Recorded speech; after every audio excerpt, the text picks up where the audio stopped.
Hola, buenos días a todos y a todas.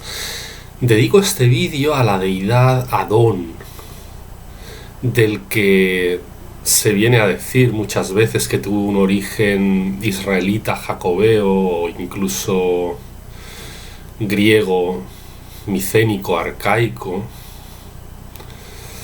Demostraré aquí, intentaré mostrar a través de un texto de mi autoría que no es así, que el origen de Adón, luego evolucionado, por así decirlo, en Adón, Adonai, mi señor, por parte de los jacobitas, de las tribus de los hijos de Jacob, y transfigurado en el mito de Adonis por parte de los griegos, tuvo un origen sirio y en concreto sirio-cananeo. Bueno, procedo con el texto de mi autoría y espero que os saque de dudas. Origen sirio-cananeo de Adón. Adón fue para algunas poblaciones cananeas, sobre todo en la costa hoy palestina y libanesa, aquello que era Muzi para los sumerios y Tamuz entre acadios y babilonios. Era la savia, denominado así textualmente en los escritos, el creciente poder verde de las plantas, el cenit de la fuerza primaveral. Adón moría en verano y no resucitaba hasta 9 meses después, en la primavera. Permanecía pues muerto la mayor parte del año. Le mata un jabalí en las altas montañas del Líbano, tornando roja de sangre el agua del río Adón, en el mismo Líbano, y creciendo flores en el lugar donde yace muerto. Después, Adón resucita y asciende al cielo. Los griegos adoptaron su creencia y el culto al mismo, cambiando nombres. El mito de Adón es adoptado así por los griegos en su mito de Adonis, el cazador. Los cananeos organizaban ritos de duelo plañendo su muerte. Las mujeres se rapaban, prescindiendo de su valioso cabello, y algunas sacrificando su virginidad. Estos ritos se extendieron, por ello los sacrificios de los griegos a Adonis. Una vez en la vida, las mujeres babilonias debían entrar en el templo de Ishtar, la Astarot de los amorritas y de algunas poblaciones cananeas, esposa de Tamuz, Adón. Una vez dentro, debían mantener relaciones sexuales con un extraño, solo cuando había recibido un pedazo de plata por parte del extraño, y como prueba de la relación, la mujer podía abandonar el templo. Tal plata era sagrada. No hacía de dinero, no entraba en circuito económico alguno de intercambio ni dinerario, ni se acumulaba como valor de cambio ni de inversión. Después de yacer con un extraño, la misma mujer no llevaba jamás a cabo de nuevo ese rito.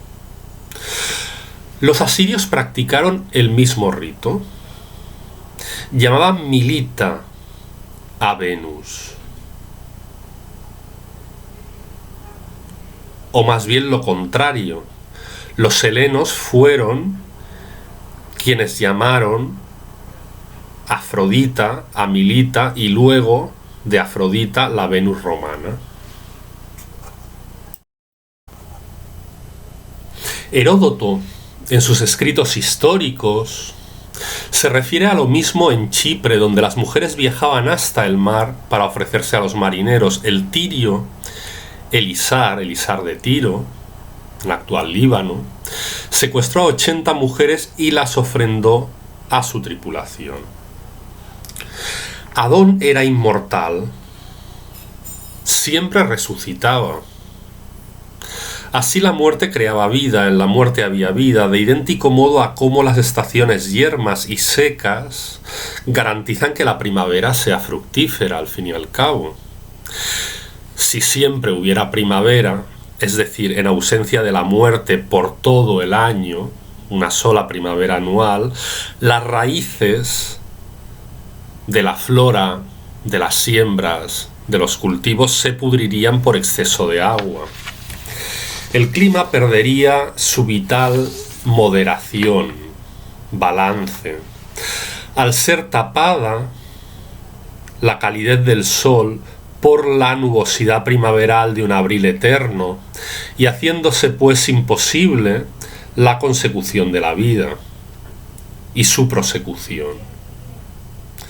En el terreno de lo emocional y los sentimientos, aunque las esperanzas de las personas se marchitaran o murieran, la nueva primavera inspiraba nuevas esperanzas, a la vez que renovaba las anteriores, es decir, el sempiterno renacimiento anual de Adón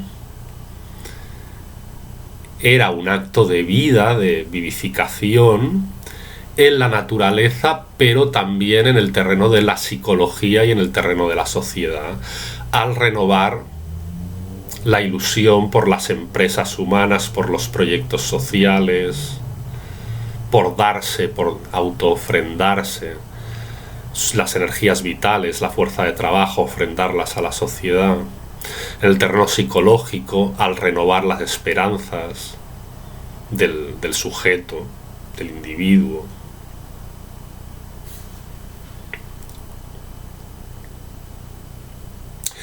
En la interpretación de estos ritos es clave el don, la ofrenda de gratuidad y en gratuidad, sin esperar a cambio, sin mediación de finalidad utilitaria alguna ni de rentabilización del acto.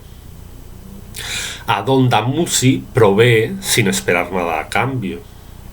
Dios llega hasta a morir por amor a los seres humanos, pues sólo del estadio mortuorio de Adón brotará su vida y provisión al hombre. Así también solamente el lamento y el amor, y no cálculo alguno, hubieron inspirado antes los autosacrificios de la virginidad y del propio cabello, en honor a Dios y por duelo al mismo, por el dolor de haberlo perdido, de su muerte.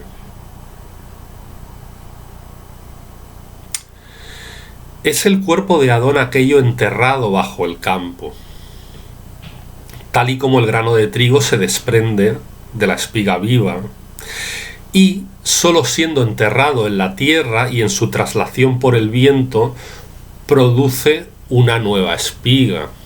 Es decir, la espiga tiene que desprenderse, el grano tiene que desprenderse de la espiga, tiene que caer, y sólo así ser simiente de la nueva. Y al ser comido el trigo vive el hombre, y el trigo, la divinidad, Adón, vive en el hombre. A través de esta percepción, el sirio primigenio deducirá que su propia muerte no es muerte eterna.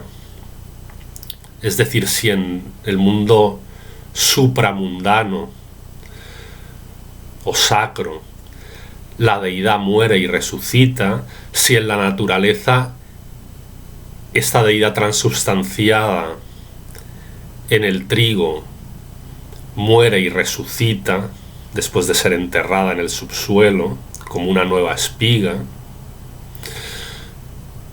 también el ser humano muere y resucita. A través de esta percepción, el sirio primigenio deducirá que su propia muerte no es muerte eterna, que, tal que el divino grano, él resucitará y vivirá tras la muerte.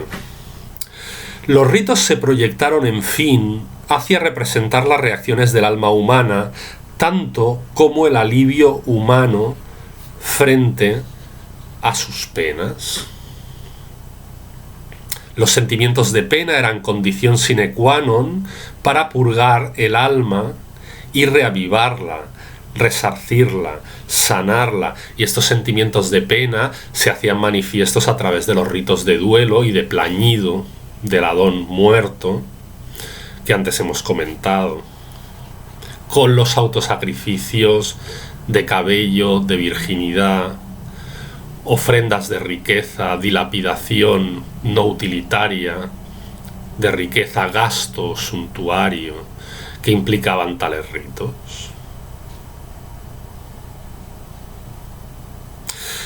De ahí existe un hilo conductor hacia la Cuaresma, es decir, de este pensamiento de que hay que manifestar duelo, pena,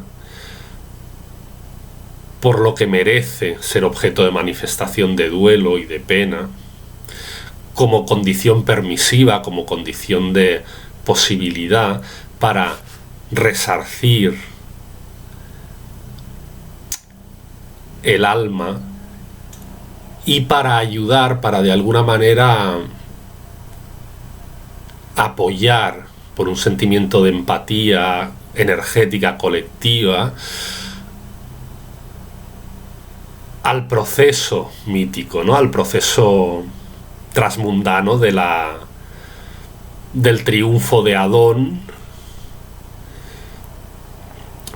y de su resurrección.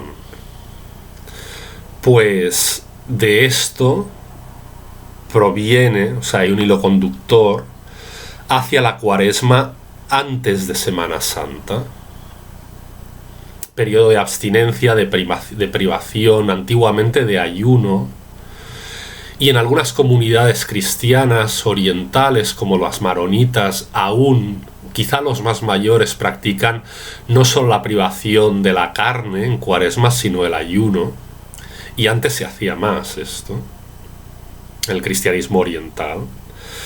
Pues esto precede a la Semana Santa y al Domingo Santo. Pasando por la memoria de Ashura entre los chiíes,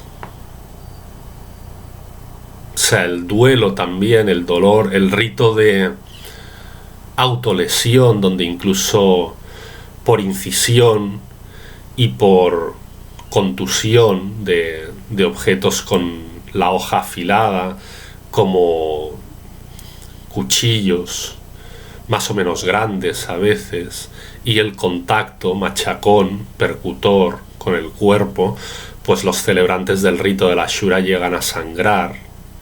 Es también la expresión de un lamento profundo.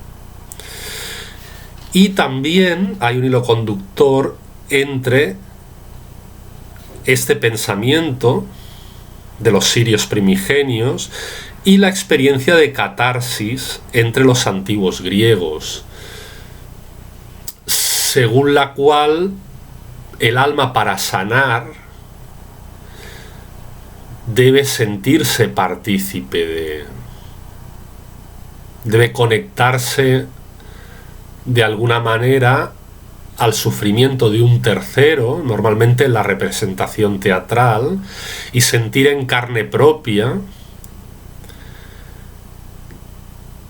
esa experiencia, digamos, escenificada, representada de manera dramatúrgica en el escenario, y que eso sana, que eso cura, ¿no? La catarsis.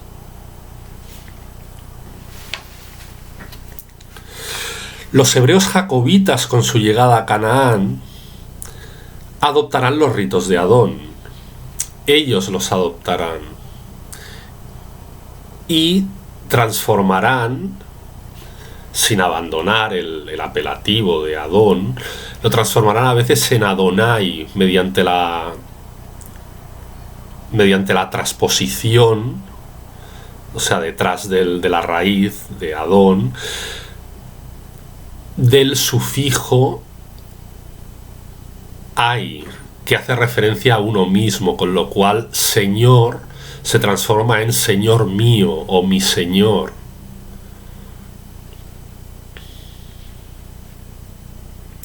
Y Ashtarot, la esposa de Adón, fue la Astar conocida por los jacobeos israelitas como la reina del cielo, y entre los griegos como Afrodita Urania, es decir, la celestial.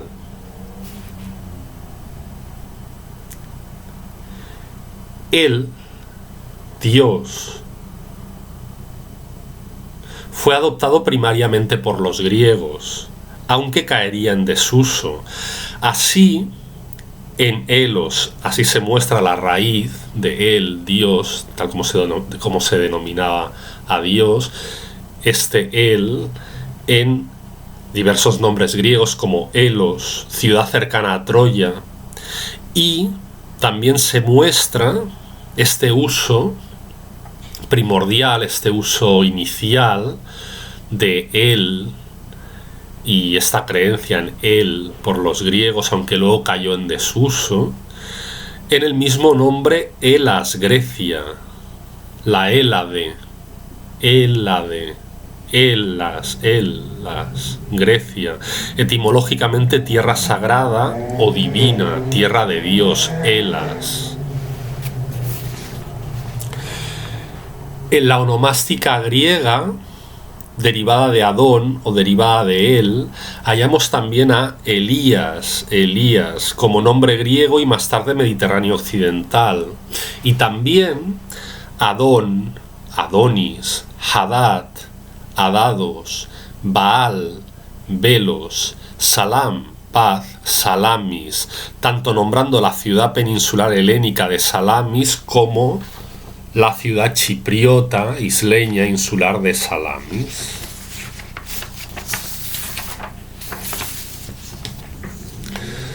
A su vez, Atargatis, la diosa blanca Helena, gentilicio, que por su parte significa literalmente nívea, blanca, deriva de Ashtarot, la esposa de Adón. Luciano de Samosata escribirá en alusión, descripción y análisis etnológico del culto y de la fe en Ashtarot, escribirá su obra La diosa siria.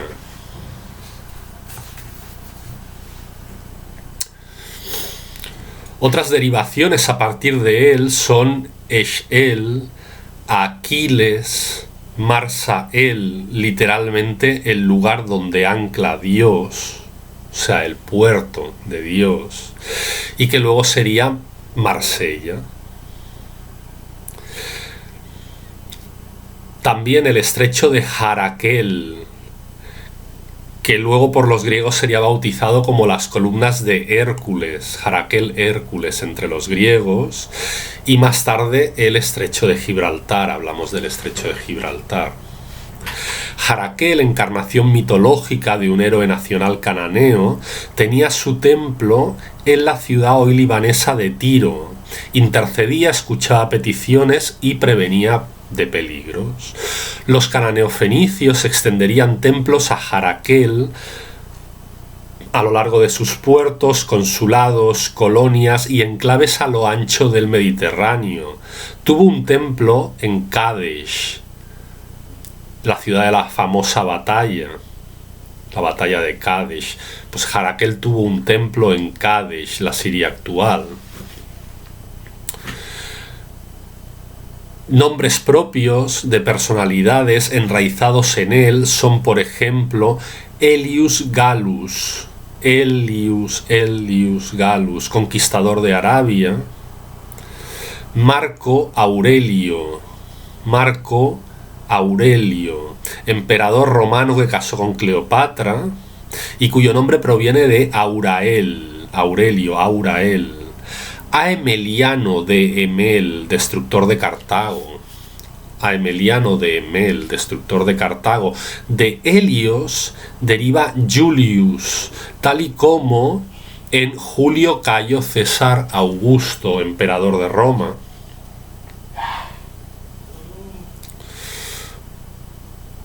Por su parte, y ya para acabar, los pasteles de Viernes Santo y las monas de Pascua, milenios antes de prepararse en Semana Santa, se preparaban por los cananeos en Gibel, en la localidad de Gibel, en honor a Ishtar Astarte, ante los pies de cuya estatua las mujeres quemaban incienso, y de ahí el origen precristiano, luego cristianizado, de los pasteles de Semana Santa, que en el cristianismo oriental se preparan, se cocinan y se dan a degustar a partir de Viernes Santo. O sea, se preparan, se cocinan el mismo Viernes Santo, invariablemente, en Oriente, ¿eh? Y la mona de Pascua propiamente también, del lunes de Pascua. Bueno, pues gracias por haber escuchado este vídeo y bueno, y hasta otro. Espero que os haya gustado y os saque de dudas sobre el origen último, es decir, sobre el origen, la genealogía de lo que luego sería Adonai entre los hebreos y Adonis entre los griegos. Gracias y dadle al like, dislike, compartid el vídeo, exponed vuestros comentarios, preguntad en la sección de comentarios. Hasta otra.